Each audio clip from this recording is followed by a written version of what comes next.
So I tend to say that happiness is quite much about connecting with yourself and connecting with others. So connecting with others means that you have like this high sense of relatedness with other people. That tends to be one of the key sources of happiness for us humans, when we feel that there's people in our lives who care about us and whom we care about, with whom we have this sense of connection.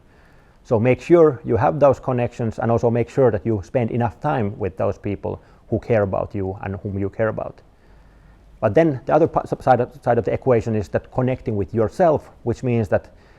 you think who you are as a person, that you are not only like meeting other people's expectation about the kind of life you should be living, but thinking what are your own interests, what are your own values, and making sure that you make choices where you're able to express yourself in your activities, in your work, and in whatever area of life. So if you get those two things right, that you're able to connect with others and then you're able to connect with yourself, then you are already on a path to quite high levels of well-being and happiness.